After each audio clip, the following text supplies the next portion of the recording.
Ada. Baik saudaraku, baik yang ada di YouTube, baik juga yang ada di TikTok, saudara. Di live TikTok sama datang di acara ibadah Empower Woman. Saudara kalau dengar lagu itu saya mau menangis, saudara ya. Baik, kita akan mendengarkan firman Tuhan. Ketika saya membahas ini juga saya menangis, saudara ya. Saya percaya ini bukan karena saya, bukan karena siapapun, tapi Roh Kudus sedang bekerja di hati kita yang merindukan hati kita ini menjadi rumahnya Tuhan. Baik, saudara, kita akan mendengarkan firman Tuhan. Buka hatimu seperti tanah yang subur, biar benih firman Tuhan yang keluar akan membuat kita semua bertumbuh di dalam Tuhan. Saudaraku, mari kita rendahkan hati kita. Roh Kudus, ambil alih hambamu. Dalam nama Yesus kami mau mendengarkan firman-Mu. Roh Kudus, Kau yang memenuhi hamba dengan karunia hikmat, karunia pengetahuan, kepasihan dalam mengajarkan hanya kebenaran firman Allah. Aku percaya Alkitab ini adalah firman-Mu. Tuntunlah hambamu ini memberitakan hanya kebenaran firman Allah. Dan firman-Mu yang keluar tidak pernah kembali sia-sia. Kami siapkan hati kami dengan rendah hati. Berfirmanlah Tuhan. Firman itu tumbuh, bertumbuh lebat, berbuah, berdampak dimanapun. Kaulah yang menolong kami dan menolong setiap orang pribadi lepas pribadi, yang sakit disembuhkan, yang berbeban berat mendapat kelegaan, terjadi terobosan, terjadi solusi di dalam nama Tuhan Yesus. Hamba berdoa tutup bungkus kami semua dengan darah Kristus, keluarga kami dengan darah Kristus saat pemberitaan firman Allah ini. Kuatkan Tuhan yang berbeban berat, biar dia mendengar firman ini, mendapat kelegaan, mendapat jawaban yang menanti-nantikan Tuhan. Mereka kuat seperti burung Raja Wali, karena promosi datang dari Tuhan, promosi datang dari Tuhan, dan Tuhan karuniakan hambamu ini kuasa, otoritas wibawa ilahi, menyampaikan hanya kebenaran firman-Mu yang menghidupkan dan mengayomi dan juga mengoreksi, menutrisi kami semua. Biarlah setiap internet, jaringan internet, elektronik, semua perangkat yang kami gunakan, Kau berkati, Kau kuduskan agar semuanya berfungsi maksimal. Pemberitaan firman Allah diberitakan dengan baik. Berkati teman-teman yang ada di live TikTok, di Zoom maupun di YouTube, dimanapun mereka mendengar, kapanpun mereka mendengar ini. Tuhan bicara, Tuhan bicara, Roh Kudus bicara pribadi, lepas pribadi. Di dalam nama Tuhan Yesus kami berdoa.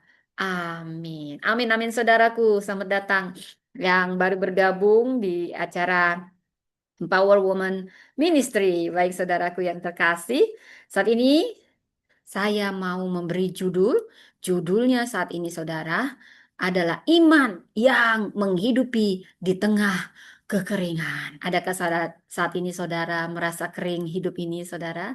Wah, saya mau jujur, saya juga di fase yang merasa kering hidupnya saudara ya. Tapi firman ini menguatkan saya percaya ini juga akan menguatkan Anda. Siapapun yang mengalami kekeringan, tidaklah kebetulan Anda mendengar ini. Kita semua akan dibasahi oleh kebenaran firman Allah yang membuat kita dikuatkan, yang menanti-nanti semakin kuat, saudara. Mari kita belajar, saudara. Saya mau cerita janda Sarpat. Iman yang menghidupi di tengah kekeringan. Tahukah saudara? Di tanah asing Sarpat. Jadi janda Sarpat ini bukan namanya Sarpat, tapi asalnya Sarpat. Karena perempuan dulu namanya tidak ditulis kelas 2. Belum zamannya R.A. Kartini gitu ya saudara ya. Tapi R.A. Kartini versi dulu lah gitu ya saudara.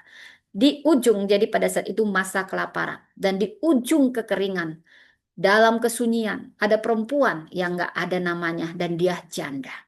Saudara, saya harus bilang kalau janda dulu beda sama janda sekarang. Janda dulu karena tidak berpendidikan, karena perempuan kelas 2.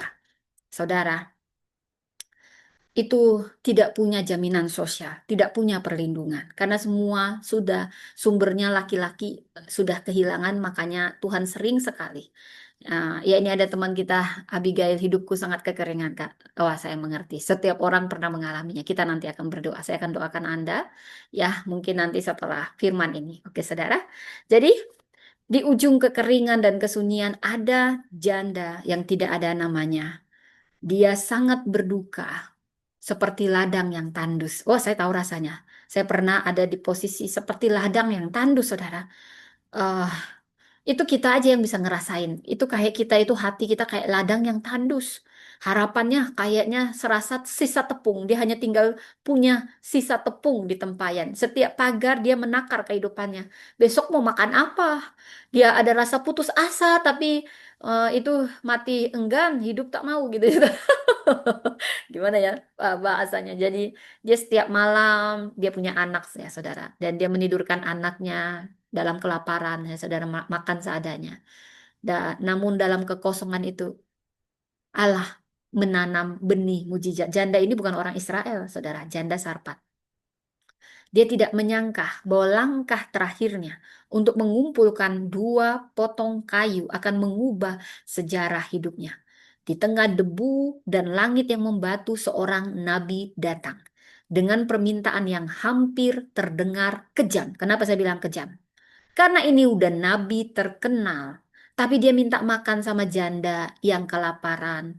Udah janda miskin pula, lapar lagi. Tinggal itu minta makan pula nih. Ini janda, ini nabi bisa dibilang nabi nggak punya otak ini kayak gini. Maaf, maaf, maaf. Itu kok kasar banget, maaf, maaf. Itu bahasanya ya seperti itulah. Misalnya kalau misalnya lagi dia penuh kepahitan, seandainya ini janda penuh kepahitan, bisa begitu ya saudara.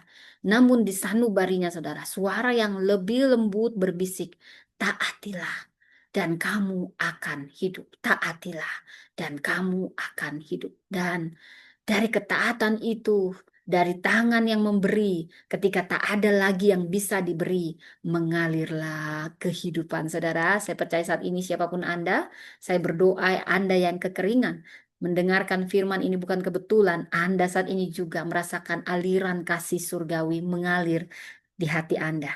Saudara, janda Sarpat, ini bukan hanya memberi roti. Ia memberi kepercayaan, menanamkan iman di tanah yang retak, dan dia menuai kemurahan Tuhan yang tak berkesudahan. Kisahnya ini adalah pelita bagi setiap jiwa yang merasa tidak cukup, namun dia tetap memilih percaya.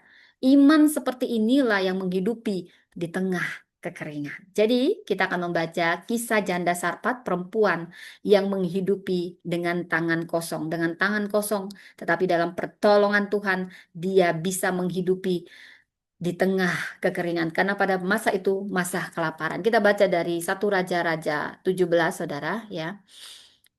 Kita membaca 1 Raja-Raja 17. Oke, nanti kita akan ayat 7 sampai ayat 16 ya. Jadi nggak usah dibaca ya semuanya. 1 Raja-Raja 17 ya, ayat 7 ya sampai 16. Mungkin sampai itu dulu ya saudara. Elia dan janda di Sarpat. Saya bacakan saudara ya. Ini banyak pegangan gitu. Akan tetapi sesudah beberapa waktu wadi itu mengering sebab hujan tidak turun di negeri itu. Lalu datanglah firman Tuhan kepada Elia, pergilah sekarang ke Sarpat di wilayah Sidon dan tinggallah di sana. Ketahuilah, aku telah memerintahkan seorang janda di sana untuk memberi engkau makan. Lalu berangkatlah ia ke Sarfat. Sesampainya ia di pintu gerbang kota itu, tampaklah di sana seorang janda sedang mengumpulkan kayu api. Ia berseru kepada perempuan itu, katanya, "Ambillah bagiku sedikit air dalam kendi, supaya aku minum." Ketika perempuan itu pergi mengambilnya, ia berseru lagi, "Ambillah juga bagiku sepotong roti." Sahut perempuan itu, "Demi Tuhan Allahmu yang hidup sesungguhnya, tidak ada roti sedikit pun padaku, kecuali segenggam tepung." Jadi dia jujur, padahal udah ke dalam kekurangan. Kadang kita dalam kekurangan, saudara, banyak yang bohong. Ada, dibilang nggak ada karena mau mengamankan diri. Perhatikan ini saya salah sedikit. Jangan bohong. Kalau ada, walaupun sedikit, tetap katakan ada. Karena itu nanti jadi penghalang mujizat, saudara ya. Jadi saya lanjut, ayat 12 tadi ya. Saat perempuan itu, "Demi Tuhan Allahmu yang hidup Sesungguhnya tidak ada roti sedikit pun padaku, kecuali segenggam tepung dalam tempayan dan sedikit minyak dalam buli-buli. Sekarang aku sedang mengumpulkan 2-3 potong kayu api. Lalu aku akan pulang untuk mengolahnya bagiku dan anakku. Kami akan memakannya, lalu kami mati. Wow. Ini awalnya dia optimis jadi pesimis gitu saudara ya. Nanti kita bahas satu persatu. Tetapi kata Elia kepadanya, jangan takut, pulanglah, lakukan seperti yang kau katakan. Hanya saja buatlah lebih dahulu bagiku sepotong roti bundar kecil dari tepung itu dan bawalah kepadaku. Sesudah itu barulah kau buat bagimu dan anakmu. Sebab beginilah firman Tuhan Allah Israel. Tepung dalam tempayan itu tidak akan habis, dan minyak dalam buli-buli itu pun tidak akan berkurang sampai pada waktu Tuhan memberi hujan ke atas muka bumi. Perempuan itu pun pergi dan melakukan seperti yang dikatakan Elia. Perempuan itu dan seisi rumahnya serta Elia mendapat makan hari demi hari. Bayangkan saudara, padahal dia udah berpikir besok mau mati nih, tapi mereka dapat makannya hari demi hari. Bukan kata saya, kata firman ya Tuhan. Kata firman Tuhan. Tepung dalam tempayan itu tidak habis. Ya, jadi Elia ikut makannya berhari-hari ya saudara, bukan hanya sekali ya. Ah, tepung dalam tempayan itu tidak habis dan minyak dalam buli-buli tidak berkurang. Seperti firman Tuhan yang disampaikannya dengan perantaraan Elia. Nah, jadinya mereka itu bisa makan sampai berhari-hari saudara. Nah, saudara di sini ada banyak hal yang mau saya singkapkan, namun kita harus mengeksegesisnya ya dari ayat per ayat, saudara. Jadi kalau saya mau bahas ayat per ayat ya, dari ayat 7 tadi, tetapi sesudah beberapa waktu sungai itu menjadi kering sebab hujan tidak turun di negeri itu. Elia sebelumnya dipelihara Tuhan di tepi sungai Kerit. Tapi sekarang karena masa kelaparan, sumber itu pun kering. Ini menunjukkan bahwa bahkan tempat perlindungan yang disediakan Tuhan itu tidak permanen, saudara ya, tidak bersifat permanen melainkan bisa juga berubah sesuai kehendak Tuhan. Semuanya pasti dalam kedaulatan Tuhan, saudara. Kemudian dari sini kita juga belajar bahwasanya, saudara, kekeringan adalah suatu konsekuensi nasional, saudara ya. Jadi eh, ada dosa yang membuat kapan Tuhan harus mengizinkan sesuatu. Tapi itu semua bukan karena dosa ya saudara. Ada hanya karena kekeringan itu ya mungkin juga karena kita ya. Karena dosa juga kita yang membuat. Karena kita nggak mencintai alam. Jadi kekeringan pada saat itu adalah konsekuensi dosa nasional yang terjadi di zaman Elia itu. Tapi Elia pun harus turut merasakan dampaknya. Makanya jangan ngutuki negerimu sendiri katanya. Tapi ini enggak, Elia enggak. Itu dari Tuhan. Memang karena Tuhan ingin mendisiplin em, bangsanya, saudara ya.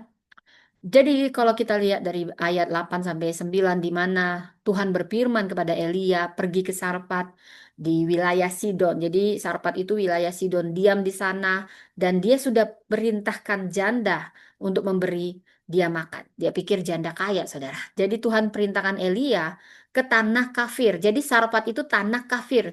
Jadi janda Sarpat ini bukan orang Israel, non-Israel. Bayangkan, berarti Tuhan itu bisa pakai siapapun, saudara, kalau mau kasih kita makan. Ya, ini mengingatkan bahwa pemeliharaan Tuhan itu menembus batas budaya dan agama. Makanya Tuhan cinta segala bangsa. Walaupun Israel bangsa pilihannya, walaupun Kristen adalah orang-orang yang percaya Yesus, tapi pada dasarnya Yesus tidak punya agama. Dia cinta semua orang, dia cinta semua bangsa, dia cinta semua agama. Karena dia Tuhan, dia pemilik semuanya. Yesus cinta segala bangsa di dunia, saudara. Jadi dia pergi memerintahkan, perhatikan saya sering sekali membahas Alkitab. Kita nggak duga-duga yang disuruh Tuhan. Tuhan sedang mentransformasi pemikiran kita supaya kita mengasihi setiap orang dan tidak pernah rasis, tidak pernah membeda-bedakan. Tuhan kita itu maha baik, saudara. Dia sedang mengajarkan kita menembus batas-batas budaya dan mengasihi semua manusia, semua agama, saudara. Tuhan memerintahkan janda. Dipikir, oh pasti nanti janda kaya. Ternyata, ternyata, janda miskin. Semua di luar logika, saudara. Meski janda ini belum sadar, dia sudah menunjukkan kerja diam-diam Tuhan di balik layar. Dia sudah mempersiapkan seakan-akan ada orang yang nanti akan datang. Dia sudah tahu itu. Ya, saudara, kalau Tuhan sedang menyuruh siapapun, pasti dia akan gelisahkan, ayo buat gitu. Itulah kedaulatan Tuhan. Untung janda ini orang yang baik, dia bersedia taat, bahkan walaupun dia bukan orang Israel. Dari ayat 10 sampai 11, di mana akhirnya Elia tiba dan bertemu janda itu yang saat itu dilihatnya sedang mengumpulkan kayu api. Elia minta air lalu minta roti. Tindakan Elia meminta air ini menunjukkan hubungan awal yang wajar. Kalau air sih wajar ya. Tapi roti itu udah keterlaluan. Ya, keterlaluan sebenarnya. Karena udah dilihat janda miskin lagi minta roti. Tapi ini sebenarnya ujian iman. Yesus, Tuhan kita bisa sediain roti kapan saja. Kenapa harus minta yang ada? Saudara, itulah imannya. Karena Tuhan nggak pernah minta yang nggak ada. Tapi dia mau melipat gandakan dan melibatkan kita mengalami mujizat dengan yang ada. Jadi nggak usah diada-adakan yang nggak ada. Ya, karena Tuhan itu simple. Dia sedang mengajarkan kita melepas segala sesuatu yang ada. Ya, ini ujian iman. Kayu api yang dikumpulkannya itu tanda dia sangat miskin, sangat-sangat ekstrim miskinnya dan nggak punya bahan bakar yang cukup untuk hidup. Bila kita lihat di ayat 12, sungguh aku nggak punya roti. Hanya segenggam tepung, sedikit minyak. Kalau kami pun nanti memakannya, siap itu habislah kami pun mati. Gitulah inti kata-katanya, saudara. Ini mencerminkan putus asanya udah dalam. Udah dalam, ini udah mati enggan, hidup tak mau gitu ya, saudara ya. Karena janda itu nggak punya harapan lagi selain kematian, saudara. Karena memang pada saat itu kelaparan di mana-mana. Tapi saudara, ini yang sangat menakjubkan, menyentuh hati saya. Dia bersedia memenuhi permintaan Elia, walau dia tahu persediaannya tinggal satu kali makan. Jadi satu raja-raja ayat 17 ayat 13 dikatakan sama Elia, jangan takut. Aku akan buat dulu samaku, baru samamu dan anakmu. Nah ini lebih nggak ada otak gitu ya, saudara. Udah minta spesial lagi gitu ya. Tapi ini ujian iman lagi saudara ya, ujian iman. Elia nggak nuntut sih, tapi dia menguatkan iman si perempuan ini. Jangan takut. Perempuan ini tahu bahwa Elia ini hamba Tuhan yang besar. Ada iman di dalam hatinya. Dan dia mau melepaskan apa yang dia miliki terakhir. Dan beriman bahwa Tuhannya Elia pasti bisa. Karena dia sudah pernah mendengar kebesarannya.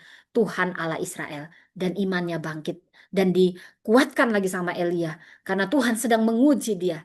Dan menantang dia untuk mengutamakan Tuhan dan pelayanan kepada nabinya. Saudara, makanya Anda harus menghormati nabi-nabinya Tuhan. Nah, itu seperti pendeta ya, saudara. Jangan memanfaatkan pendeta yang baik ya, saudara. Hargai mereka ya, hargai. Tapi pendeta juga jangan macam-macam. Jangan, hahaha, gila hormat lah. Uang, ini juga itu ya. Uang mata duitan gitu, saudara. Enggak. Sini semuanya. Pasti pendetanya baik-baik ya. Saya juga pendeta, saudara. Walaupun potongan saya lebih cocok jadi artis daripada pendeta gitu ya, saudara. Baik, saudara, saya minum kopi dulu ya. Baik. Kita lagi kupas lagi, saudara ya. Jadi ayat 14. Sebab beginilah firman Tuhan, intinya begitu. Jadi di ayat 14, tepung dalam tempayan, ingat, tepung dalam tempayan tidak habis, minyak dalam buli-buli tidak berkurang. Ini janji Tuhan, mujizat pemeliharaan sehari-hari. Saudara, Tuhan gak minta yang aneh-aneh, dia minta apa yang ada pada kita. Ketika kita melepaskannya, lihat, Tuhan bekerja yang sangat berarti sama kita itu. Tuhan lipat gandakan, Tuhan lipat gandakan. Demikian yang dialami janda ini. Tinggal tepung itu tapi tepungnya nggak habis-habis. Padahal tinggal sekali makan tapi berhari-hari sampai kelaparan selesai. Mereka tetap diberi makan, dipelihara Tuhan. Seperti tidak ada kelaparan atau kekeringan. Bukankah ajaib saudara apa yang Anda miliki? Yang Anda pegang erat karena pikir Anda itu sangat berarti. Kalau Tuhan bilang lepaskan. Maka yang Anda pegang erat satu-satu itu akan Tuhan lipat gandakan. Karena Tuhan gak pernah minta yang gak ada. Apa yang ada padamu? Itu Tuhan lipat gandakan. Tongkat kata Musa. Diubah sama Tuhan.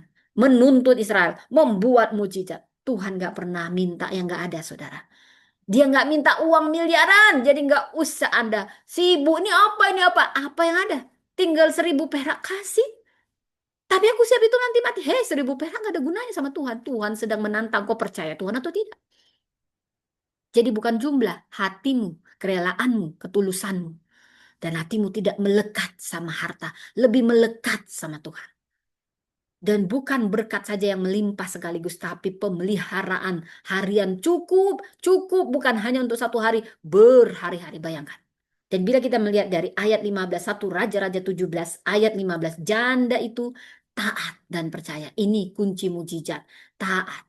Ketika ku percaya, mujizat itu nyata.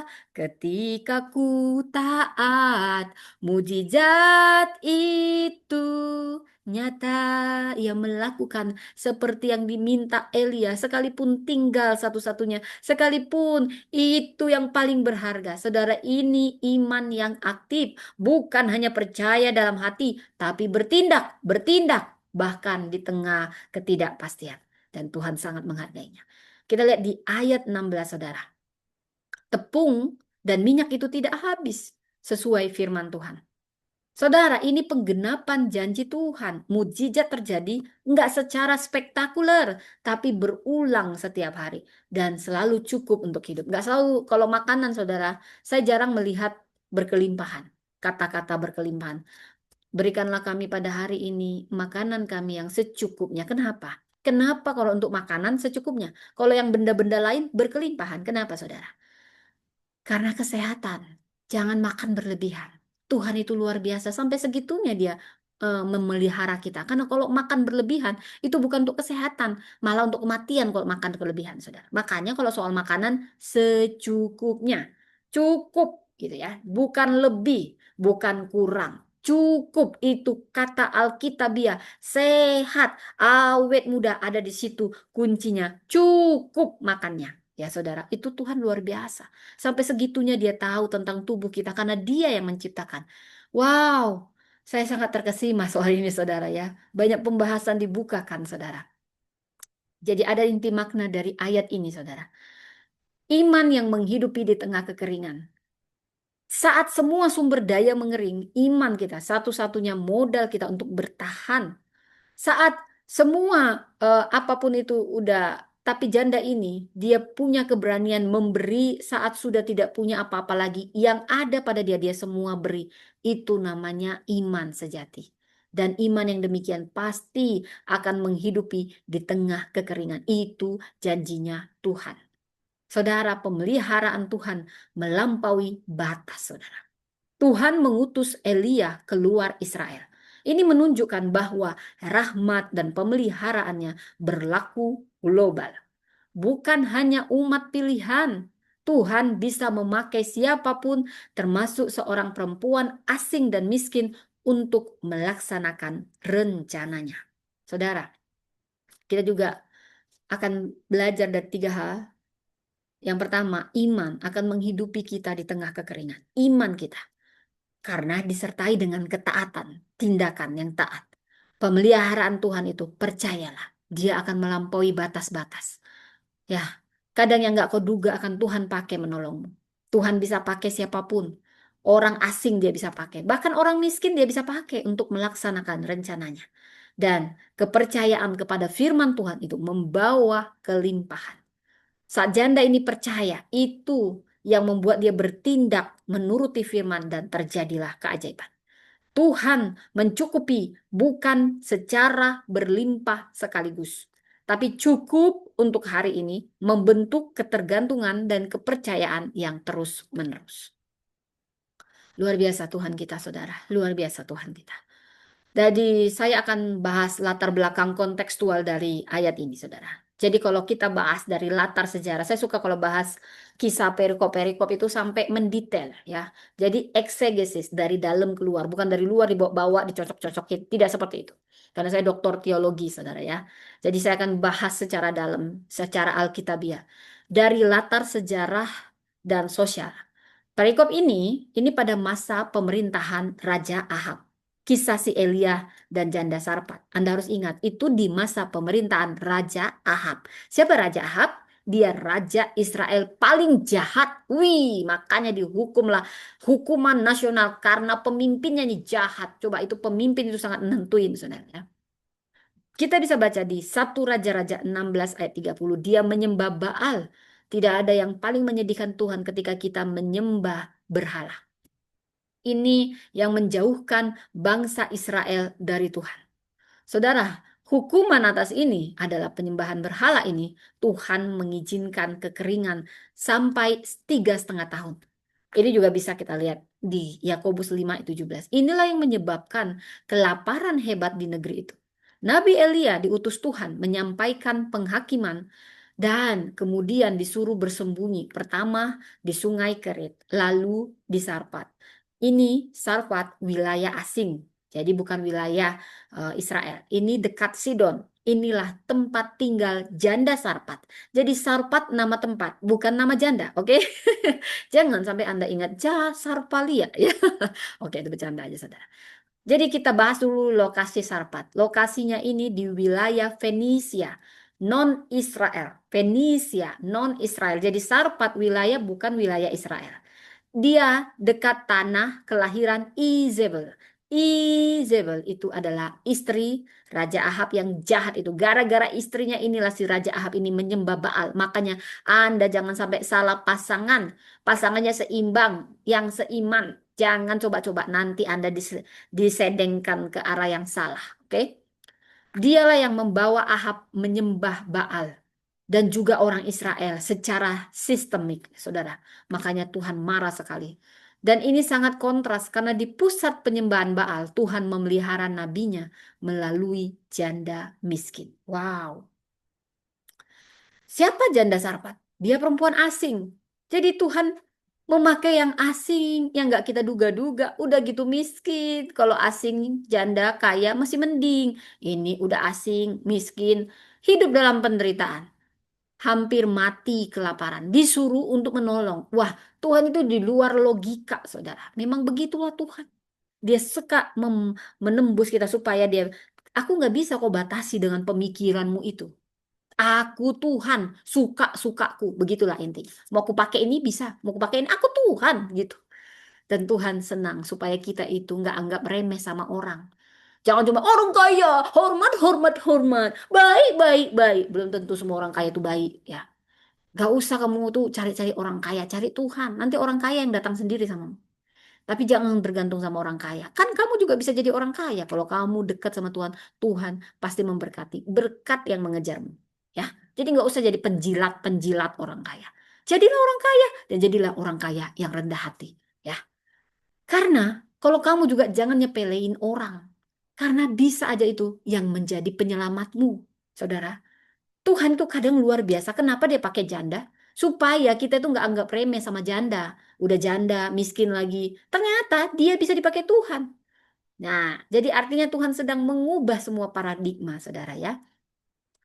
Tetapi memiliki iman, jadi yang paling penting, si janda ini memiliki iman dan keberanian yang luar biasa. Sebenarnya Tuhan bukan hanya mau menolong Elia. Terlebih sebenarnya Tuhan peduli pada janda. Tuhan berkali-kali ayatnya. Anak yatim, janda itu dipelihara Tuhan. Sebenarnya dia menyuruh Elia bukan hanya untuk menolong Elia, tapi juga terutama untuk menolong janda ini. Dan dia, kadang kita itu ditolong Tuhan dengan apa yang ada pada kita. Nggak pernah Tuhan suruh, pergi kok ke orang kaya ya. Kau jilat-jilat orang kaya tuh, baik-baik kok. Enggak, manis-manis kok kalau sama orang kaya. Nggak kayak gitu Tuhan cara kerjanya. Tapi manusia banyak yang begitu, ini saudara ya. Bingung. Ya, sebenarnya Tuhan caranya itu nggak pernah lari dengan apa yang kita punya. Si janda ini mau ditolong dan ditanya apa yang kau punya. Nah, Tuhan sedang menguji iman. Kau lebih melekat pada yang kau punya atau percaya sama Tuhan. Lepaskan itu dan berikan padaku. Mana yang paling dengan tulus hati itu persembahan yang paling harum. Takkan pernah ku bawa, bukan soal jumlah, bukan miliaran, bukan harta yang kaya-kaya dari kekayaan kita, tapi yang paling membuat kita berkorban, walaupun itu hanya 500.000, 10.000, tapi udah satu-satunya Tuhan. Takkan pernah ku bawa selain yang terbaik, yang harum. Nah, mana yang terbaik, yang sangat kau genggam dan kau beri pada Tuhan? Tuhan tahu, bukan soal jumlahnya, tapi soal hatinya. Melekatkah kau untuk itu atau kau percaya pada pemeliharaan Tuhan? Itu intinya. Elia, dia juga nggak lihat pakai logika. Dia merendahkan hatinya, itu butuh kerendahan hati, minta makan sama janda. Padahal dia tokoh besar, nabi besar. Tapi dia taat sama Tuhan. Tuhan sedang mengajarkan dia rendah hati. Jangan kau ya, para pendeta ya, sama orang kaya aja kau baik ya. Sama janda-janda juga kau perhatikan. Karena aku juga bisa ngasih makan sama kau pendeta-pendeta besar yang kaya raya lewat janda miskin. Nah, kalau Tuhan suruh kayak gitu, itu kan berarti pendeta besarnya harus butuh kerendahan hati, minta makan sama janda. Tapi nggak mungkin kalau zaman sekarang, harusnya pendetanya nolong janda ya kan. Kecuali di masa kelaparan, saudara. Semuanya uang pun nggak ada gunanya. Ada nanti saatnya itu, saudara. Jadi jangan membeda-bedakan orang ya, saudara. Karena pengalaman dari semua yang kita baca, pemeliharaan Allah itu supranatural, saudara. Tadi kita sudah jelasin ayat per ayat dan inti makna. Jadi dari sini ada makna teologis yang dalam. Teologi pemeliharaan Tuhan, dari sini kita belajar. Tuhan memelihara umatnya bahkan dalam masa kelaparan dan penderitaan. Melalui cara yang tidak kita duga. Pemeliharaannya itu bersifat harian. Supaya apa? Supaya kita bergantung pada ketaatan. Tuhan itu nggak jarang dia memberi pemeliharaan. Ini ya langsung sampai setahun. Karena nanti kita lupa sama Tuhan setahun. Tapi dia buat hari lepas hari kita selalu bergantung sama Tuhan. Kesusahan sehari, cukuplah sehari. Besok Tuhan adakan pelihara. Kalau Tuhan tolong kita kemarin, Dia pasti akan tolong kita besok. Kadang kalau kita nggak tahu Tuhan, besok mau makan apa lagi? Biar itu urusan Tuhan. Kau tidak akan dipermalukan. Makan hari ini, mungkin ditaruh Tuhan cukup hari ini. Bukan berarti kita nggak punya perencanaan keuangan. Ada saatnya kita mengalami itu. Saya pernah begitu, saudara. Karena semua saya lepas. Kalau nggak disuruh Tuhan, nggak usah juga. Tapi kalau disuruh Tuhan, baru kasih. Ya, jadi Anda harus bisa membedakan suara Tuhan, suara hati, sama suara yang bukan dari Tuhan, saudara.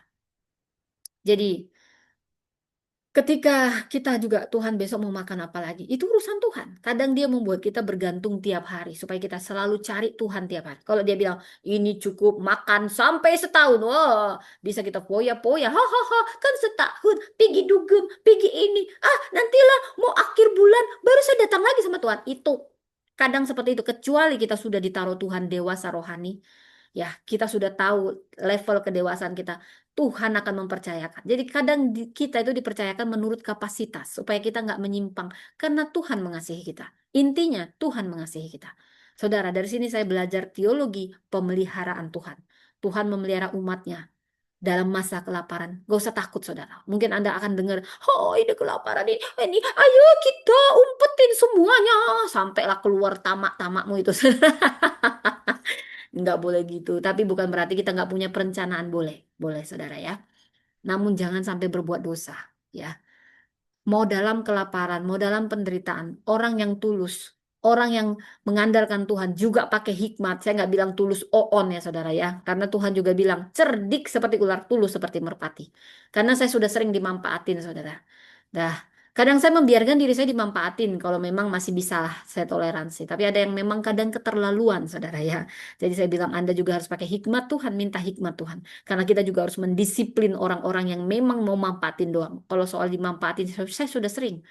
Saya sudah sering ditusuk juga dari belakang ya. Kadang itu banyak mendewasakan saya, saudara.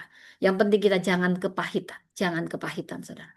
Pemeliharaan itu bersifat harian. Dan itu bergantung pada ketaatan kita. Ada saatnya memang Tuhan percayakan seperti Yusuf. Setelah Yusuf diproses, Tuhan percayakan hikmat manajemen yang tinggi, persediaan 7 tahun. Yang dia lakukan itu luar biasa.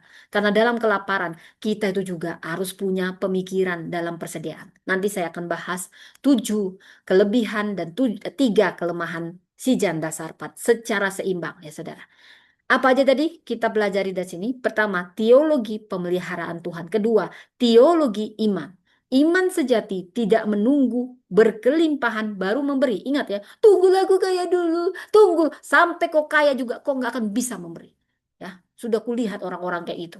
Makanya atau dia nggak pernah kaya. Karena gimana? Dia mau kaya itu ya dengan dia memberi, menabur, gitu ya. Tetapi memberi di tengah kekurangan dengan ketulusan ini mengguncang pintu surga, saudara. Iman bukan hanya keyakinan dalam hati, tetapi respon konkret kita terhadap firman. Kemudian ketiga, kita belajar teologi inklusivitas, anugerah Allah. Saudara, kisah ini menubuatkan terbukanya anugerah keselamatan kepada bangsa-bangsa lain. Bila kita membaca dari Lukas 4 ayat 25 sampai 26, Yesus mengutip kisah yang menekankan bahwa Nabi Elia tidak diutus kepada janda-janda Israel. Kenapa dia diutus kepada janda Sarpat? Ini suatu rahasia untuk membuat orang Yahudi marah, ya. Karena orang Yahudi suka rasis, eksklusivitas religius mereka. Makanya Tuhan gak suka orang-orang eksklusif. Kamu orang-orang kaya yang eksklusif. Kamu orang-orang gereja yang eksklusif. Kamu para pelayan Tuhan tapi pakai sikap eksklusif. Hati-hati. Jangan suka begitu. Tuhan gak suka. Dan cuman baik sama komselmu, sama orang gak kau perhatiin. Ada kepentinganmu aja, kau baik sama orang itu. Itu eksklusif orangnya. Ya nggak tulus yang kayak gini. Susah kayak gini. Tuhan nggak suka. Makanya kadang semua orang-orang yang dipakai Tuhan itu yang nggak diduga. Yang disingkirkan, yang diabaikan Tuhan pakai. Begitu adilnya Tuhan. Begitu adilnya dia. Dia sangat memperhatikan orang-orang yang terabaikan dan dia angkat dan dia tolong, saudara. Dia nggak suka yang rasis-rasis. Dia nggak suka yang eksklusif. Siapa kita rasis? Siapa kita eksklusif? Tuhan Yesus ambil kandang domba, tempat terkutuk. Supaya orang yang paling terkutuk pun punya kesempatan bertobat, saudara. Oh itu salib tempat terkutuk ya. Dia mati di kayu salib. Dan dia lahir di kandang domba, di palungan tempat makanan hewan. Gak ada satupun yang paling hina yang pernah seperti Tuhan Yesus ambil, saudara. Begitu baiknya Tuhan itu. Dia bisa ambil istana raja. Dia Tuhan. Dia pemilik surga. Tapi memang dia punya nature rendah hati. Makanya pengikut Tuhan itu rendah hati. Gereja-gereja itu harusnya rendah hati. Bukan lihat siapa yang kaya. Ini yang kaya duduk depan ini. Ini semua ini gereja ini ditopang orang-orang kaya. Ya.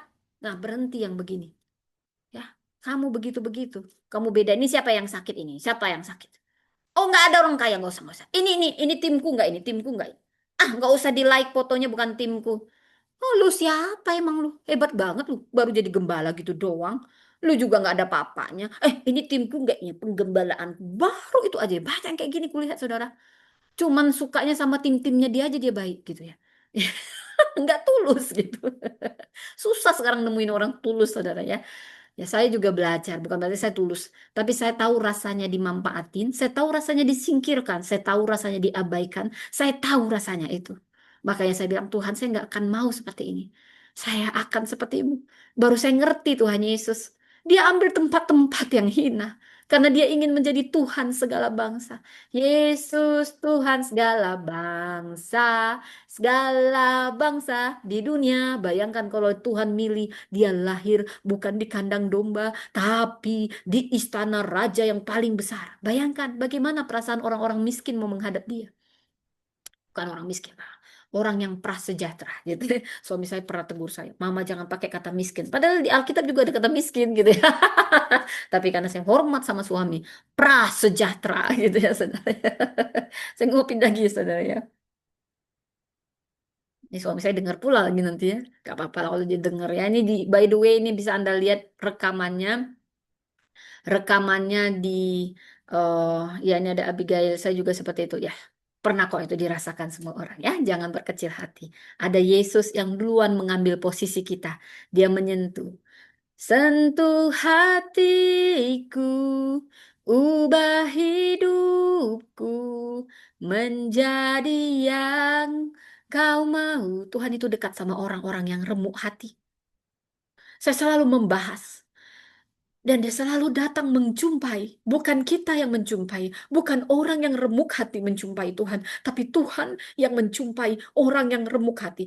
Tidak lihat apa dia agama Kristen atau bukan. Bahkan yang kita tidak duga.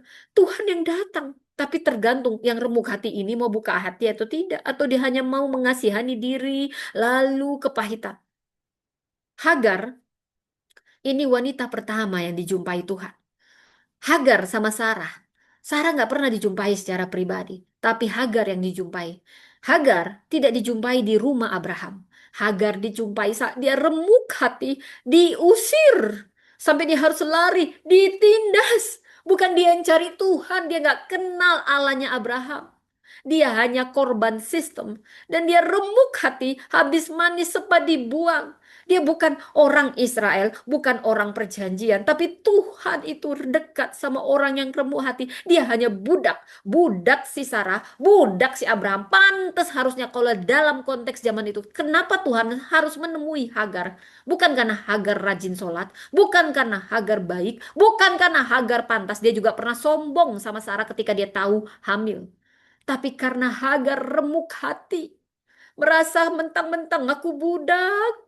Mentang-mentang sekarang kau Sarah udah hamil, kau usir kami, kau suruh aku waktu itu aku juga nggak mau tidur ditidurin Abraham. Mentang-mentang aku budak Sarah.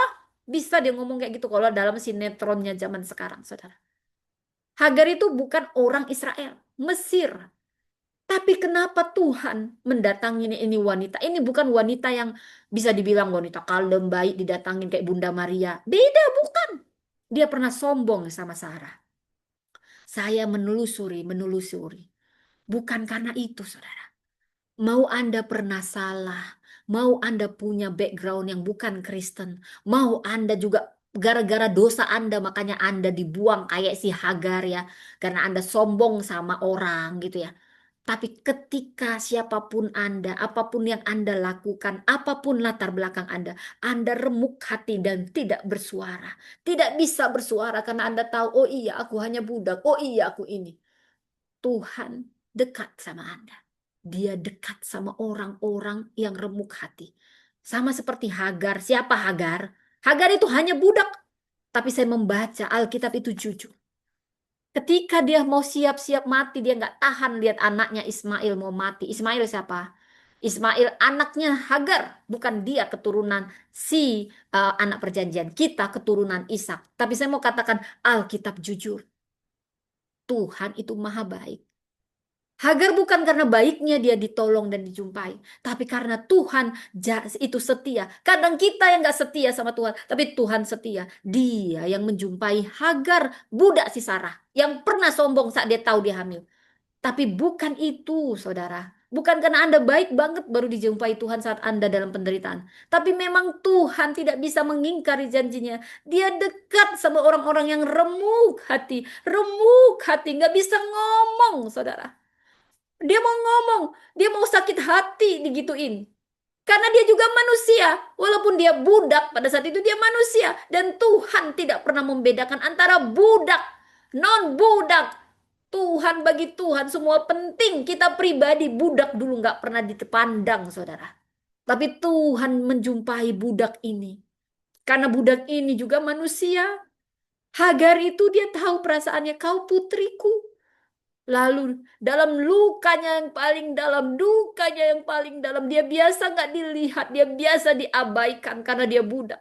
Dia mengatakan sebutan paling indah buat Allah Israel yang menjumpai dia di padang gurun kekeringan. El Roy, Allah yang melihat aku. Aku biasa tidak dilihat. Aku biasa diabaikan karena aku budak, kata Hagar. Dalam dukanya yang paling dalam dan luka. Di situ dia menyebut nama Tuhan paling indah. El Roy. Kaulah Tuhan yang telah melihat aku. Karena dia biasa tidak dilihat. Soalnya dianggap budak. Tapi budak juga sangat penting sama Tuhan. Aku gak pernah bedakan kau anakku. Mau dunia ini menyingkirkanmu karena kau gak punya status. Kau penting di mataku. Saudara, berapa dari kita mungkin sudah biasa diremehkan, gak bisa ngomong karena kita orang kecil? Saya mau katakan Tuhan dekat sama kalian. Tuhan dekat sama kita yang diabaikan gak bisa ngomong, saudara. Tuhan yang akan ngomong untuk kita. Sama seperti janda Sarpat ini, siapa yang mau sama janda Sarpat? Miskin, bukan orang Israel, siapa? Tapi Tuhan mau menolong janda ini. Bukan karena dia rajin sholat 7 waktu 5 waktu, bukan. Tapi karena Dia Allah yang setia mengasihi setiap orang, saudara. Janda ini mau ditolong. Kadang Tuhan meminta yang kita pegang erat. Supaya Tuhan yang satu-satunya. Karena Dia mau menolong kita semua, saudara. Saudara, di sini diajarkan tentang teologi pengutamaan Allah. Dari janda ini, kita tahu saat kita mengutamakan Allah, sesuatu tersulit apapun itu akan membuka jalan bagi pelipat gandaan pemeliharaan ilahi. Prinsipnya beri dulu, taat dulu, baru mujizat. Ini menunjukkan keterbalikan logika kerajaan Allah. Saat kita memberi, kita menerima. Saudara, dari sini kita belajar. Kita merenung, apakah kita mau memberi, mau melayani walau hidup kita sedang kering, saudara. Apakah kita mau cukup percaya sama Tuhan dan menaruh masa depan kita pada Tuhan, meskipun tampaknya di luar logika, tidak masuk akal. Apakah kita mau percaya Tuhan pasti bisa pakai aku, walau aku kecil, walau aku miskin, walau dunia ini menganggap aku tidak berarti? Apakah aku akan mengalami pemeliharaan Tuhan secara harian dan hidup bergantung padanya setiap saat? Saudara, ini membuat saya tidak habis-habisnya terkesima.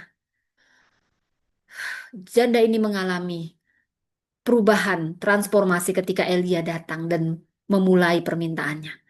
Tapi dua kata kecil menguatkan dia, jangan takut. Dan perempuan ini pun taat. Walau awalnya dia hidup dalam bayang-bayang kekurangan, kehilangan. Tapi dua kata dari Elia, jangan takut. Itu memberi dia nafas kehidupan.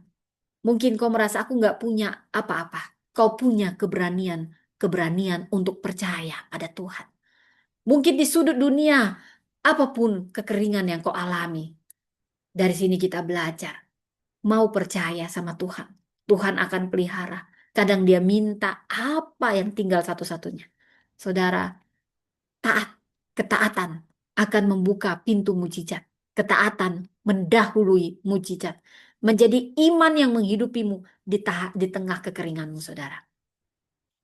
Saat memberi itu adalah cara bertahan. Sebenarnya memberi itu cara bertahan. Saat Nabi tidak menjanjikan emas atau jalan keluar instan, dia mengatakan satu hal, beri dahulu, buat dahulu, lalu buatlah untukmu dan anakmu. Karena Tuhan berkata, tepung itu tidak akan habis untuk si janda Sarfat.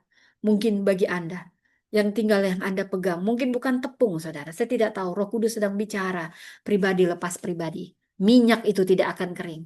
Saat janda itu berdiri di persimpangan antara logika dan iman, antara realita dan ketaatan, dan antara kelangsungan hidup dan suara Tuhan, dia memilih percaya sama Tuhan. Tangannya mungkin gemetar mengaduk tepung yang satu-satunya, menuangkan minyak yang satu-satunya, membakar roti yang terakhir yang menurut dia. Tapi ketika dia mulai percaya dan berani, dia memberi. Sesuatu dalam dirinya mengalir dan hidup kembali. Harapan hidup kembali, keberanian hidup kembali, kepercayaan hidup kembali. Karena dia memberi pada Tuhan apa yang dia genggam, tinggal satu-satunya harapan. Karena harapan kita bukan apa yang kita genggam. Harapan kita adalah Tuhan kita. Saudara, mujizat itu tidak terjadi sekaligus. Tuhan tidak membuat tempayan itu penuh dalam sekejap. Kenapa? Kenapa nggak langsung penuh? Tunggu penuh sampai 1 tahun. Bisa. Tapi Tuhan punya cara yang ajaib. Dia tidak menjadikan buli-buli itu melimpah sampai meluber. Kenapa? Ada maksudnya, saudara. Semua itu ada maknanya. Supaya setiap kali janda itu masuk ke dapurnya setiap hari, tepung itu selalu cukup. Supaya makannya nggak berlebih. Cukup untuk hari ini, cukup. Besok berdoa lagi, cukup. Pasti ada. Intinya selalu ada. Minyaknya akan ada. Nggak dibuat ini ya, stok minyak sampai sebulan. Enggak, saudara. Supaya kita tetap beriman setiap hari, bergantung setiap hari. Dan paling penting juga untuk kesehatan, makan secukupnya. Itu. Bukankah luar biasa Tuhan itu? Dia punya manajemen disiplin yang baik, saudara. Wow, Tuhan banyak mengajarkan makna di sini. Bukan hanya dalam jumlah limpah, tapi cukup. Kalau soal makanan cukup, bukan berlimpah. Cukup untuk hari ini, cukup untuk bertahan. Karena cukup itu yang menyehatkan buat hidup kita. Panjang umur, awet muda. Itu selalu saya doakan terjadi. Panjang umur, awet muda dengan cukup makannya. Ya, jangan berlebih. Jangan juga kurang. Ya, Tuhan memberkati bukan dengan kelimpahan sekaligus, tapi dengan kehadirannya setiap hari supaya kita terus bersyukur setiap hari dan selalu percaya bergantung setiap hari. Janda ini perempuan yang tidak menyerah. Mungkin Anda yang mendengar mau laki-laki mau perempuan Anda sedang di titik kritis, saya katakan jangan menyerah. Ku tak akan menyerah pada apapun juga sebelum ku coba semua yang ku bisa, tetapi ku percaya kepada kehendakmu. Mohon maaf kalau salah ya. Hatiku percaya Tuhan punya rencana terjadi saat ini sesuai iman Anda. Anda yang mulai kering, Anda yang mulai kehilangan putus asa, Tuhan sedang bicara, anakku. Selalu cukup kasih karuniaku bagimu tiap hari. Tidak akan kupermalukan engkau. Apa yang ada padamu beri padaku. Dan aku akan memberkatinya berkelimpahan, saudara. Ini saya mohon maaf, saya mau ini udah 1 jam berarti saudara ya. Nah, sebentar, Peri kasih ininya ya. Oke, saudara yang ada di TikTok, sebentar ya. Ini bisa. Ya, puji Tuhan ya saudara. Jadi dia tidak menyerah, dia perempuan biasa, tapi dipakai Tuhan dalam rencana luar biasa. Mungkin dia nggak berkhotbah sebagai perempuan pengkhotbah yang luar biasa ya, seperti saya calon-calon pengkhotbah besar gitu. Amin, amin, amin gitu ya saudara. Nggak berkhotbah di mimbar, tapi saudara hidupnya sudah mengkhotbahkan satu hal, bahwa Tuhan memelihara orang yang percaya meski di tengah kekeringan. Saya diberi Tuhan. Saya ini berefleksi bagi kita. Mungkin engkau perempuan yang merasa seperti janda Sarpat ini. Tidak ada yang tersisa kecuali sedikit kekuatan untuk bertahan. Saudara, bukan kebetulan Anda mendengar ini. Mungkin di antara Anda merasa dunia di sekelilingmu terasa kering, beban hidupmu seperti tidak kunjung selesai. Mungkin yang kau miliki hanya segenggam tepung, sedikit minyak, dan kemampuanmu terbatas, harapanmu mulai tipis, dan doamu hanya tinggal doa sisa. Saudara ini dengarkan, bukan kebetulan kau mendengar ini. Ini suara yang sama datang kepada janda itu. Jangan takut. Jangan takut anakku.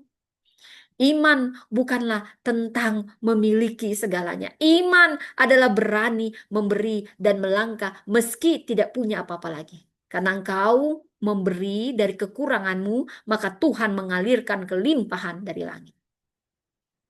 Iman sejati muncul saat kita nggak punya banyak, saudara. Saat kita hanya punya sisa. Sebagai perempuan yang memberdayakan adalah perempuan atau siapapun mau perempuan atau laki-laki. Bila kita ingin memberdayakan, kita harus berani percaya walau sekeliling kita kering. Tuhan tidak mencari kelimpahan kita. Dia mencari ketaatan kita. Mujizat itu kadang nggak datang sekaligus, saudara. Tapi setiap hari saat kita setia.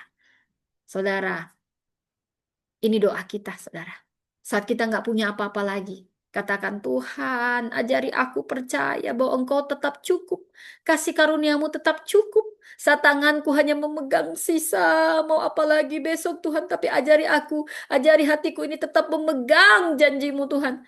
Dan saat aku berani memberi sekalipun dalam kekuranganku, supaya itu membuka pintu mujizat, biarlah hidupku menjadi saluran hidup bagi sesamaku. Dalam kekeringan, nyatakan pemeliharaan. Dalam kesempitan, nyatakan kebesaran. Saudara, ada 7 yang mau saya paparkan dari teladan janda Sarpat. Yang saya beri judul Iman yang menghidupi di tengah kekeringan. Anda bisa baca ulang di 1 Raja-Raja 17. Yang pertama, ayat 7. Teladan keberanian di tengah kekeringan. Kita diminta punya teladan seperti janda Sarpat ini kalau Anda sedang dalam kekeringan. Sebab hujan tidak turun di negeri itu. Kekeringan di sini bukan hanya kondisi fisik, ini lambang masa ketiadaan, penderitaan, kekosongan batin. Ini situasi di mana si janda ini tetap bertahan dan tidak menyerah. Dia berani untuk hidup dalam iman yang paling mendasar. Saudara, yang kedua, kita belajar teladan ketaatan pada dorongan ilahi yang tidak masuk akal. Ayat 9, aku telah memerintahkan janda di sana untuk memberi engkau makan. Tuhan bekerja dalam hati manusia bahkan sebelum orang itu memahami sepenuhnya panggilannya. Janda Sarfat ini tanpa nubuatan atau wahyu besar, dia merespon dorongan ilahi secara naluriah dan taat, walau tampak mustahil.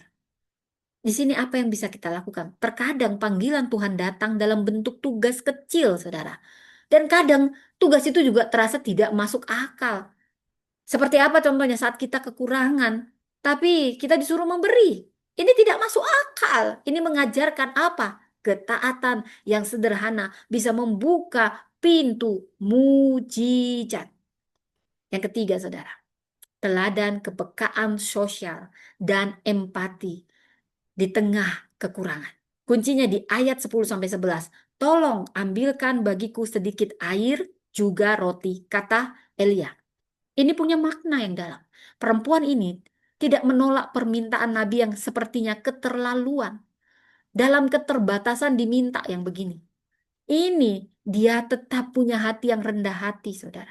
Hati yang tetap terbuka, nggak ngomel, nggak mendumel. Saya sering ngomel kalau disuruh minta karena biasa. Semua nanti yang saya kesel itu kalau yang susah nggak apa-apa, saudara saya bantu. Kadang ini keluarga juga dia berkemampuan, dia aji mumpung memanfaatkan kebaikan. Nah itu saya kadang mendumel, lalu mama saya tegur, kamu jangan mendumel begini, begini, begini. Nah, kalau yang kayak gitu, kita lebih baik tegas supaya kita nggak kepahitan. Karena orang juga udah dia mampu sebenarnya, cuma suka aji mumpung gitu saudara ya. Kalau dia susah beneran janda, saya ikhlas. Ini enggak, dia orang kaya, liburan kita semua yang tanggung. Ada pula liburan kita semua yang tanggung ya saudara, karena dia datang ke rumah kita sial kita menyambut dia. Padahal orang kaya. Ya, makan kita yang tanggung, anaknya lebih banyak daripada anak kita. Jalan-jalan kita tanggung, dia minta sana sini sini. Dia yang liburan kita yang repot. Tapi begitu mama saya pernah tegur saya, kamu nggak boleh mendukung. Saya bilang, mah suruh tempat lain aja. Orang belum tentu juga mau menampung ini. Anaknya semua liburan di 2 minggu gitu ya. Saudara. Kalau dia janda masih mau saya. Ini kepala sekolah gitu ya. Saudara. Karena dia tahu ini orang baik, ini orang baik, ini orang baik. Nah itu harus dibedain, saudara ya. Ini mohon maaf jadi curhat colongan, saudara ya. Kalau jangan dia dengar juga nggak apa-apa. Bertobat ya. Kalau Anda mampu memberi, jangan nyusahin orang. Apalagi kalau temanya liburan. Anda orang kaya, liburan kok nyusahin orang. Karena Anda pikir dia lebih kaya dari saya. Wah itu memang keterlaluan kadangnya saudara ya.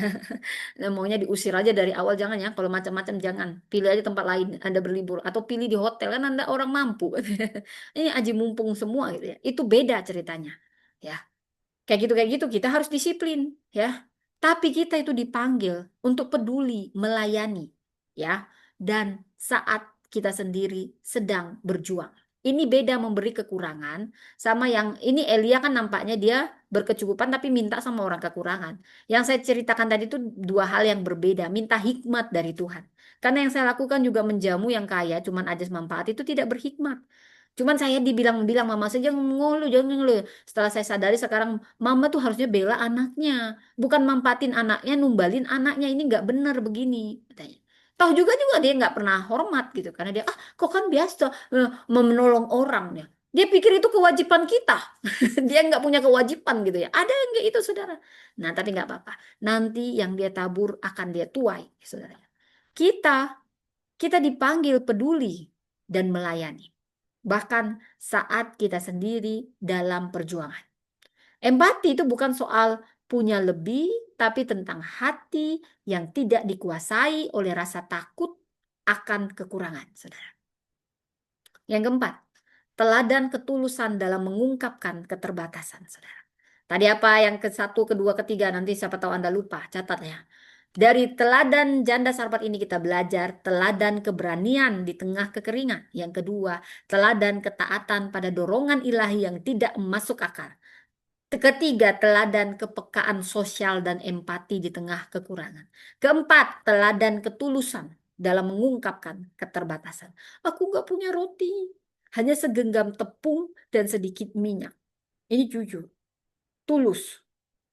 Dia mengungkapkan keterbatasannya, tapi dia tetap murah hati. Dia jujur, tidak pura-pura kuat, tidak menyangkal kenyataan, tapi kejujuran ini memberi ruang bagi Tuhan menyatakan kuasanya. Perempuan sering merasa harus selalu tampak kuat. Teladan ini mengajarkan mengakui keterbatasan, bukan kelemahan. Ini pintu masuk kasih karunia Allah dalam hidup kita. Yang kelima, teladan keberanian memberi di tengah ketakutan. Jangan takut, buatlah dahulu bagiku. Ini 1 Raja-Raja 17 ayat 13, saudara. Ini punya makna yang dalam. Iman sejati bukanlah absen dari ketakutan, tetapi melangkah meski takut. Janda itu memberi dari kekurangannya, percaya bahwa Allah sanggup mencukupkan. Jadi memberi di masa kelimpahan itu mudah, tapi memberi dari keterbatasan itu tindakan profetik. Perempuan masa kini diajak menjadi agen harapan, meski sendiri sedang dalam pergumulan, saudara ya.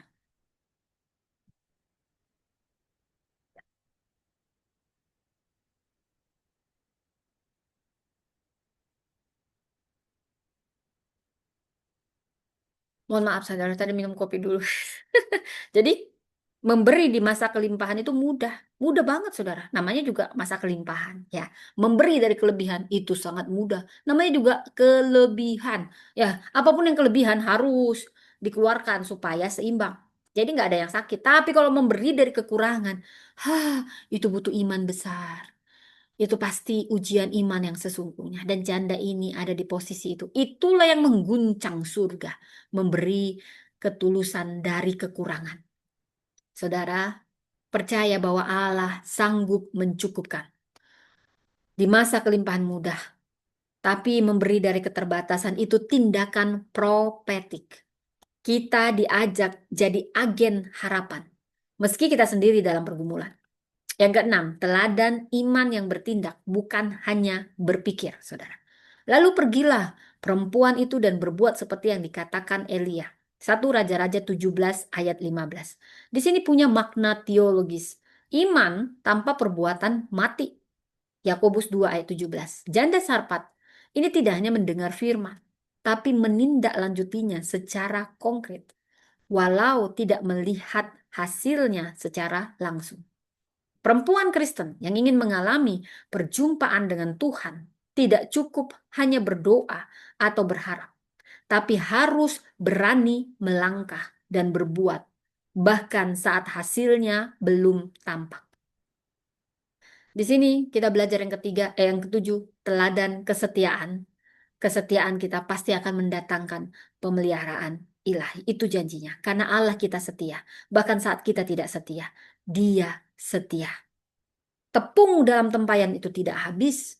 Dan minyak dalam buli-buli tidak berkurang. 1 Raja-Raja 17 dan 16. Tuhan kita setia bahkan kalaupun kita tidak setia. Saudara, Tuhan memberkati bukan dengan tumpukan harta, tapi dengan cukupnya pemeliharaan, biasanya pemeliharaannya harian, agar kita selalu bergantung sama Tuhan setiap hari. Kalau dikasih nanti setahun, lupa diri kita satu-satu ya saudara. Tapi kalau setiap hari kita bergantung, kita makin dekat kepada Tuhan. Deeper in love with you. Begitu baiknya Tuhan. Dia rindu selalu dekat dengan kita. Deeper in love with you. I love you more than anything in life. Deeper in love with you. Deeper in love with you. Oh, how I love you, Lord. Lebih dalam lagi, ku rindu kau, Tuhan. Lebih dari segala yang ada.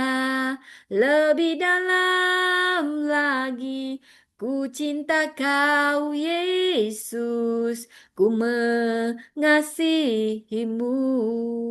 Kita belajar bahwa kesetiaan setiap hari itu yang akan membawa kelimpahan jangka panjang. Setialah, setialah. Pemeliharaan Tuhan mungkin tidak langsung spektakuler, tetapi selalu nyata dan dapat kita rasakan saat kita percaya dan setia. Kita semua akan menemukan diri kita dalam cerita janda ini. Mungkin Anda saat ini lelah, terbatas, nyaris putus asa, namun tetap diperhitungkan Tuhan dalam rencana pemeliharaannya. Dalam kekeringan hidup kita, Tuhan sedang menyusun kisah iman yang akan memberkati banyak jiwa. Dan saat kita mau memberi, bahkan dalam kekurangan, dari tangan yang mungkin sepertinya kosong, surga terguncang, surga mencatatnya sebagai kelimpahan yang besar. Wow. Namun demikian supaya seimbang, kita juga harus belajar sisi rapuhnya dari sang janda. Karena nggak ada cuman punya kelebihan, nggak punya kekurangan. Tapi bukan untuk menjatuhkan sang janda, tapi kita belajar dari sini. Ada kerapuhan setiap orang, namanya juga manusia. Pertama, dia punya ketakutan. Ini yang membuat dia sedikit menutup diri dari orang lain. Aku hendak membuatnya supaya kami memakannya lalu mati. Nah, itu perkataan yang itu. Hati-hati perkataan begini. Ya, 1 Raja-Raja 17 ayat 12. Jadi, di tengah kekeringan kelaparan, memang janda Sarpat ini masuk dalam mode bertahan hidup. Dia hanya berpikir tentang dirinya dan anaknya awalnya. Dia tidak jahat, tidak jahat. Takut itu bukan berarti orang jahat, bukan, saudara. Tapi ketakutan akan banyak membuat kita menutup diri, saudara. Seolah-olah nggak ada lagi masa depan. Ini yang menolak, nyaris hampir menolak Elia karena ada sikap egois di dalamnya, karena hatinya sudah kehabisan harapan. Mungkin ada orang di sini yang udah pahit-pahit ngomongnya, udah nggak mau gereja lagi, nggak mau, nggak mau, nggak mau, nggak mau. Nah, ini perlu dihindari. Mungkin ada ketakutan yang membuat kita menutup diri, saudara. Saat hidup kita terasa berat, mengasihani diri, mengisolasi diri, menolak kehadiran orang lain, menolak hidup dalam mentalitas kekurangan, aku tidak punya. Ketakutan seperti ini membuat kita kehilangan peluang melihat bahwa pemeliharaan Tuhan sering datang melalui hubungan dan keberanian untuk membuka diri, saudara. Jadi pertobatan yang dituntun Tuhan ini mengundang kita untuk membuka hati meski dalam ketakutan. Ini memberi ruang bagi kasih walau logika berkata ini terlalu beresiko. Dalam memberi justru hidup kita dijangkau kembali. Saudara, apalagi yang kita harus hindari dari janda ini? Ketidakpercayaan yang mempersingkat pandangan hidup supaya kami makan lalu mati. Nah, perkataannya itu ini nggak bagus ya, saudara. Walaupun ada tindakannya setelah itu dia bertobat, saudara ya. Nah, kan kita belajar sisi rapuhnya bukan untuk menjatuhkan. Semua kita punya sisi rapuh. Nah, ini jangan sampai kita ulangi. Di 1 Raja-Raja 17 ayat 12, perempuan ini bicara seolah semuanya udah selesai. Saya juga pernah kok kayak ini. Udahlah nanti aku mati aja siap ini gitu, saudara. Hati-hati loh, saudara. Jangan. Ampuni Tuhan. Yang udah terlanjur. Aku cabut katakan dalam nama Yesus. Dia hanya mau hidup untuk makan satu kali. Lalu mati. Itulah kata-katanya ini. Dia harapannya tampak udah menguap, saudara. Dari perkataannya ini melihat, mencerminkan pandangan hidup yang pendek. Lalu mati. Berarti pendek. Mungkin besok, mungkin lusa. Jadi dia hanya berpikir hari ini tanpa melihat kemungkinan campur tangan Allah di hari esok. Jadi apa yang perlu dihindari di sini? Ketidakpercayaan kadang membuat kita memandang hidup dengan kacamata sempit. Sering putus asa, tanpa ekspektasi atau mujizat. Saat kita hidup tanpa visi, tanpa iman, atau kemungkinan perubahan, kita mudah menyerah. Dan kita kehilangan kepekaan akan suara Tuhan. Saudara, di sini perlu pertobatan yang dituntun. Tuhan memanggil kita semua untuk melihat lebih jauh apa yang kau lihat. Apa yang kau lihat itu menentukan bagaimana pandanganmu melihat lebih jauh dari hari ini. Perempuan ini mungkin perwakilan kita. Saat dipenuhi iman, tidak dibutahkan oleh realita memang. Sekalipun beriman, tapi kita kadang realistis lah, realistis lah. Tapi justru melihat ada potensi ilahi di balik kekurangan yang paling tajam. Justru orang yang beriman itu orang yang paling realistis.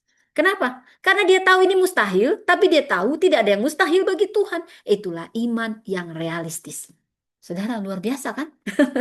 Tapi Tuhan melihat potensi di balik tiap kekurangan yang paling tajam. Selalu ada jalan keluar. Jadi yang pertama tadi yang perlu dihindari ketakutan sehingga kita menutup diri. Yang kedua, ketidakpercayaan yang mempersingkat pandangan hidup. Dan yang ketiga, kepasipan yang nyaris menolak ujian iman. Kuncinya di 1 Raja-Raja 17 ayat 12, aku tidak mempunyai roti. Ini memang pernyataan manusiawi, jujur, tapi juga pasif, saudara ya. Kalau kita olah ini sedikit pasif. Janda ini awalnya merespon Elia hanya dengan menyatakan ketidakmampuannya. Nah, udah dari awalnya memang jujur, tapi sangat-sangat pesimis. Nyaris menolak ujian iman yang sedang disodorkan padanya. Tapi dia bertahan dalam penolakan itu. Dan kisah pemeliharaan Tuhan tidak pernah, kalau dia menolak untuk bertahan, ya saudara, maka tidak pernah dipelihara.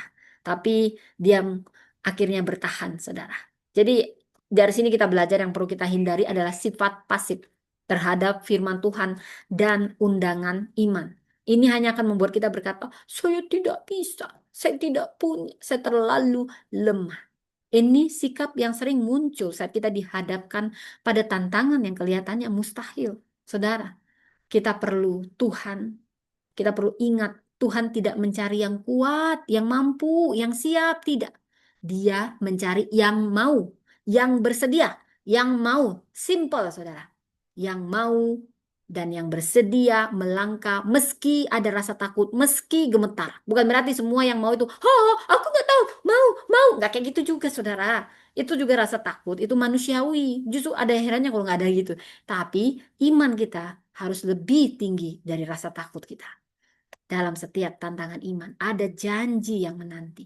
Jangan pasif, jangan mati sebelum mujizatmu datang, saudara. Sisi rapuh janda ini menjadi cermin bagi kita semua. Yang takut memberi karena merasa tak punya cukup. Yang tidak lagi percaya masa depan bisa berubah. Yang pasif hampir menyerah pada ketetapan hidup. Tapi kisah ini tidak berakhir di sini, saudara. Saat memilih taat janda ini, disitulah hidupnya menjadi bagian dari kisah besar pemeliharaan Tuhan. Perempuan yang berani, setiap kita yang berani menghadapi rapuhnya dengan kejujuran, pasti dipulihkan, dipakai jadi saluran berkat.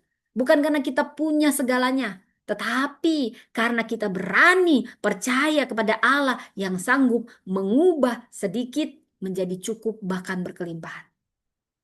Saya bisa memberi banyak judul di sini. Segenggam iman di tengah kekeringan, saudara. Gak perlu harus besar banget ya. Iman sejati bukan tentang memiliki segalanya, tapi kita berani mempercayakan segenggam terakhir kepada Tuhan di tengah kekeringan. Tuhan menyalurkan kehidupan perempuan yang bersedia memberi. Saudara, iman yang muncul dari kekurangan. Ini iman yang sangat diuji saat kita merasa nggak cukup. Percaya, Tuhan justru hadir di titik kita yang paling rapuh. Iman yang bertindak meski kita nggak melihat hasilnya. Saya suka perkataan Martin Luther King. Faith is taking the first step even when you don't see the whole staircase. Kita dipanggil melangkah dulu meski jawaban Tuhan belum terlihat. Iman yang menjadi saluran pemeliharaan ilahi. Tepung itu tidak habis dan minyak tidak berkurang. Ini Tuhan tidak pernah ingkar janji. Tuhan akan menguatkan hati. Dia tidak pernah memang menjanjikan hidup tanpa beban. Tuhan tak pernah janji hidup selalu mulus, tetapi Dia berjanji selalu menyertai. Jangan pernah menyerah, jangan berputus asa. Mujizat Tuhan ada saat kita beriman dan percaya. Selalu ada pemeliharaan Tuhan, pemeliharaannya nyata. Jangan takut, berikan saja, melangkah, lawan ketakutan dengan ketaatan kepada Tuhan. Ketakutan menjadi tembok penghalang bagi siapapun kita bertindak. Tapi dalam Tuhan, ketaatan akan mengalahkan ketakutan menjadi pintu masuk bagi mujizat. Ketakutan itu musuh pertama iman. Seperti janda Sarpat ini.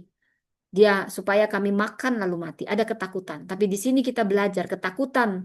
Ini yang membuat kita menahan apa yang seharusnya kita lepaskan kepada Tuhan. Tetapi firman Tuhan akan membalikkan perspektif. Firman Tuhan bukan sekedar hiburan, saudara. Itu kekuatan melangkah, melawan rasa takut. Ketaatan itu membuka langit, saudara. Dari hasil memberi di tengah kekurangan, ada pemeliharaan yang berkelanjutan. Berkelanjutan, Tuhan memanggil kita semua memberi lebih dari sekedar uang kita, tapi memberi waktu kita, perhatian kita, pengampunan kita, harapan kita.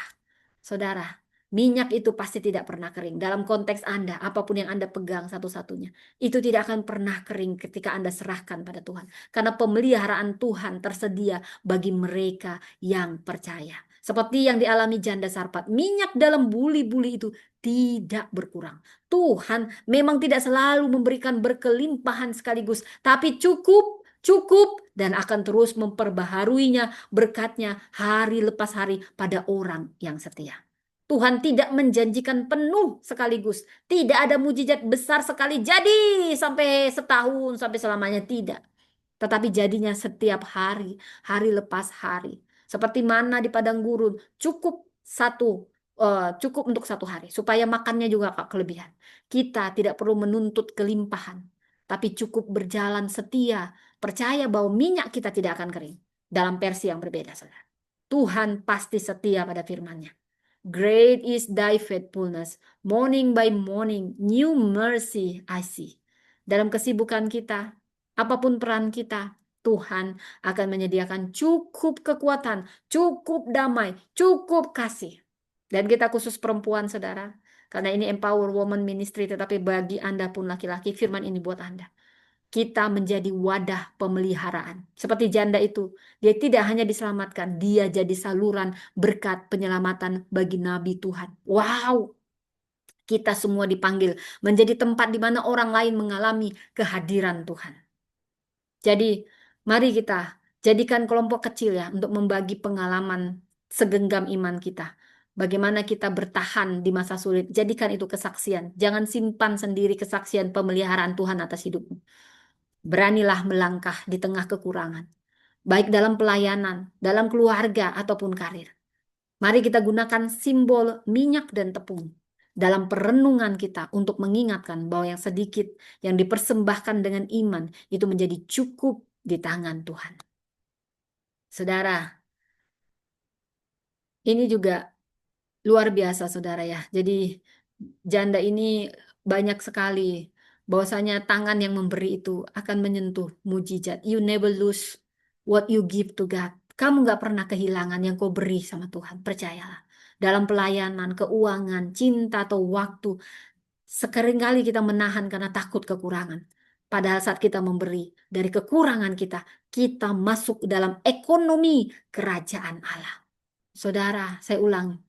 Karena di tangan Tuhan, roti terakhir bisa menjadi awal mujizat tanpa batas. Ya saudara, ini luar biasa. Dalam pelayanan, saat kita memberi dari kekurangan kita, kita masuk dalam ekonomi kerajaan Allah. Jadi jangan takut memberi dalam kekurangan. Karena di tangan Tuhan, roti terakhir bisa menjadi awal mujizat tanpa akhir. Wow, wow saudara. Saya sangat-sangat diberkati dengan ini, saudara. Sangat diberkati dengan ini, saudara. Ya. Jadi Tuhan ada di tengah kekeringan kita, apapun yang Anda alami. Bukan hanya roti yang penting dalam kisah ini, tapi mengenal Tuhan itu terutama. Dalam badai besar kehidupan, kadang yang kita butuhkan bukan jawaban, tapi kehadiran Tuhan. Ya, Tuhan kadang itu memang hadirnya ya saat ada masalah yang paling terasa, saudara. Karena aku di sini, Tuhan berkata, aku di sini, aku tahu, aku cukup bagimu. When God is all what you have, you realize He is all you need. Mungkin kita merasa sendirian, terlupakan, kelelahan, kehabisan daya. Ini menegaskan Tuhan tahu alamat. Dia mengutus anugerah. Dan kadang kita nggak pernah doakan. Dia hadir di Sarpat yang mungkin nggak dikenal orang, tapi selalu dikenal oleh Tuhan siapapun. Ketika kekeringan melanda, percayalah, kasih Allah tetap mengalir di dapur hati kita. Mungkin janda Sarpat ini bukan tokoh besar, namanya nggak disebut, namanya aja nggak ada. Tapi imannya selalu dikenang. Ini menunjukkan bahwa iman bukan soal besar kecilnya sumber daya, tapi besar kecilnya kepercayaan kita kepada Tuhan. Dari roti terakhirnya, lahirlah harapan baru. Dari pemberiannya, mengalir pemeliharaan Allah. Dari dapurnya yang tandu saudara.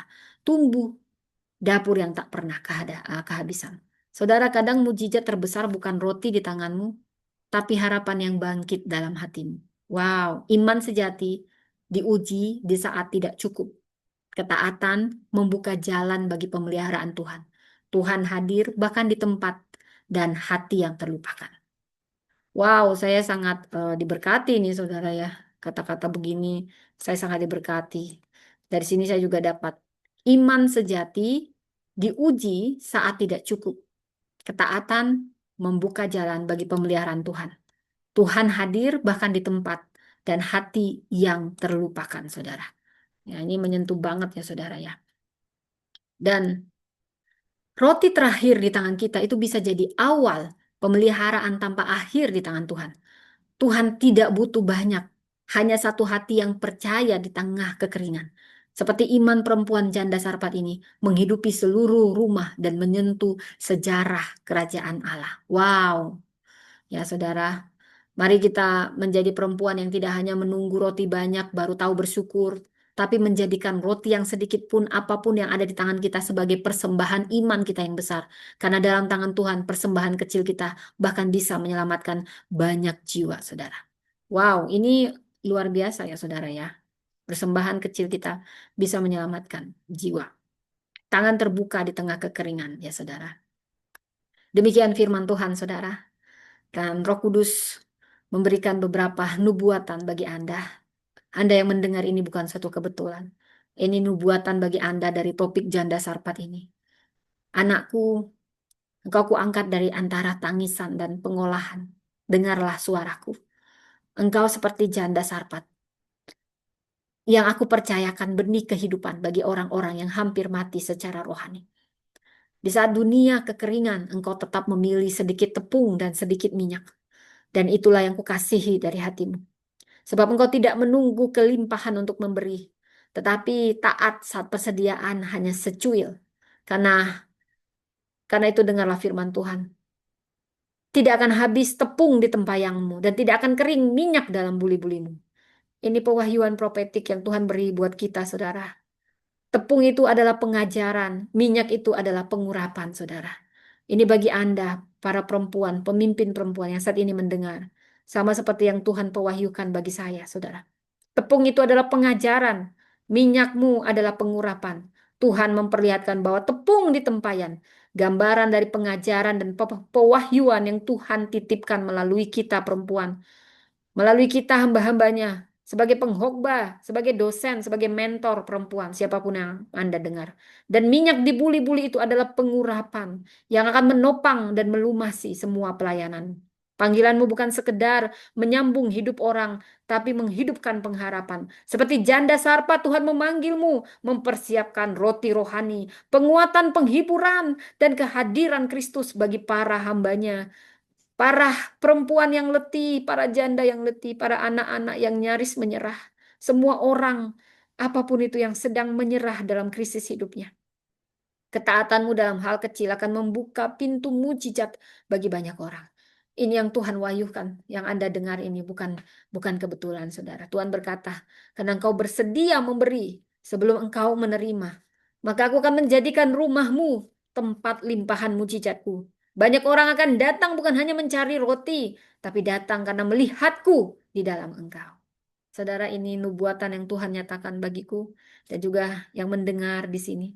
Engkau bukan hanya pelayan, tetapi penabur minyak di tengah musim paceklik. Di tengah dunia yang mengalami kekeringan, kasih, kehilangan makna hidup, kelaparan akan firman Kau, kuutus menyentuh hati yang hampir mati. Melalui pelayananmu, akan membangkitkan generasi yang akan berkata, masih ada roti di rumah ini. Seperti firman Tuhan, sebab beginilah firman Tuhan Allah Israel. Tepung dalam tempayang tidak akan habis, dan minyak dalam buli-buli tidak akan berkurang sampai pada waktu Tuhan memberi hujan ke muka bumi. 1 Raja-Raja 17 dan 14. Saudara, bagaimana kita harus menanggapi pewahyuan dari Tuhan ini? Tuhan sedang memperbesar wadah pelayanan kita, saudara. Mempersiapkan lebih banyak ruang. Tuhan akan mengirim Elia ke dalam hidup kita yang figur-figur kunci. Elia di sini adalah figur-figur kunci. Anda yang mendengar ini akan datang figur-figur kunci yang akan menolongmu menyebarkan dampak lebih luas bahkan ke bangsa-bangsa. Ini yang aku dapat, saudara. Dan aku mengimaninya, saudara. Dan aku yakin ini bukan hanya diberikan kepada saya. Ketika saya menyampaikan firman ini juga diberikan kepada Anda yang percaya. Yang seperti janda ini. Akan ada figur Elia yang akan menghampiri Anda untuk Anda yang taat dan setia dalam kekurangan Anda. Figur ini figur kunci. Itu yang akan memperluas dampak Anda, saudara. Mungkin saat ini seperti saya sedang memasuki musim penyediaan supranatural. Dari beberapa Anda yang mendengar ini juga mengalami yang sama. Jangan khawatir. Sedikitnya tepung atau minyak hari ini Tuhan berkata taatlah memberi dari apa yang ada. Dan Tuhan akan buat itu cukup bahkan berlimpah. Pelayananmu akan menjadi dapur rohani. Pelayanan saya saat ini Empower Woman Ministry, saudara. Ini akan menjadi tempat banyak perempuan yang putus asa menemukan roti hidupnya. Bukan hanya bagi dirinya, tapi bagi pelayanan, bagi setiap orang, bagi keluarga terutama, saudara. Saudara, dari sini saya mau menubuatkan, tepung dan minyakmu tidak akan habis karena engkau memberi saat orang lain menahan. Di tengah kekeringan, engkau adalah pembuat roti bagi para nabi masa kini. Minyakmu akan mengalir karena hatimu taat meski hanya memiliki segenggam harapan. Saudara, dari kisah janda Sarpat ini, iman yang menghidupi di tengah kekeringan. Ini firman Tuhan. Tepung dalam tempayanmu tidak akan habis, minyak dalam buli-bulimu tidak akan kurang, sampai waktu Tuhan memberi hujan ke atas muka bumi. Tidak akan kekurangan yang taat memberi, bahkan dalam kekurangan. Ini surat ilahi buat kita semua. Kita yang membaca lembar ini sedang membaca, bukan membaca yang biasa. Dibangunkan rohnya oleh suara Allah yang memanggil setiap kita mau percaya di tengah kekeringan. Memberi saat tak punya, melangkah meski tak melihat. Seperti janda Sarpat ini, mungkin kita bukan siapa-siapa di mata dunia, tapi kita pilihan Allah yang akan menjadi saksi mujizat di tengah musim yang sekarat. Tuhan berkata, saudara, lewat ini Tuhan memberi saya perkataan, aku menaruh mataku atasmu, bukan karena kelimpahanmu, tapi karena ketulusanmu. Ingat, ketulusan mengguncang surga. Di tanganmu roti kecil, bahkan yang terakhir akan menjadi benih kehidupan yang memelihara generasi. Jangan takut memberi dari kekuranganmu, karena disitulah akan kunyatakan kelimpahanmu. Dan ini juga pewahyuan, nubuatan yang Tuhan beri untuk saya dan untuk Anda yang mendengar. Saya tidak tahu, tapi harus saya sampaikan. Engkau dipanggil seperti Nabi Elia yang akan datang membawa suara Tuhan kepada orang yang nyaris menyerah. Tuhan menempatkanmu sebagai suara yang memanggil mereka keluar dari kematian iman menuju perjumpaan dengan Allah yang hidup. Tanganmu akan menjamah tempayan hati perempuan, hati setiap orang yang nyaris kosong. Melalui mulutmu akan mengalir firman yang membuat minyak mereka tidak pernah habis. Lewat pelayananmu akan lahir generasi yang menyala karena iman dalam kekeringan, saudara. Ini pewahyuan bagi Anda yang mendengar. Engkau bukan korban kekeringan. Engkau adalah penjaga tempayan mujizat. Engkau bukan hanya penerima kasih karunia. Engkau adalah pembawa kehidupan di tengah kelaparan. Engkau bukan orang biasa. Engkau, saya, empower woman yang tak punya apa-apa di tangan, tapi punya iman yang besar untuk menghidupi banyak jiwa. Katakan, saudara, aku percaya saat segala sesuatu terasa yang terakhir, Tuhan sedang memulai yang baru. Aku bersedia mempersembahkan roti terakhirku untuk Tuhan. Sebab aku tahu tangannya akan melipat gandakannya. Aku bukan hanya dijagai oleh Tuhan. Aku dipakainya untuk menjagai orang lain dari kematian rohani. Aku adalah perempuan yang tetap percaya, tetap memberi, tetap hidup. Dan meski dunia berkata, aku seharusnya binasa. Saudara, aku akan tetap percaya dan aku akan tetap hidup.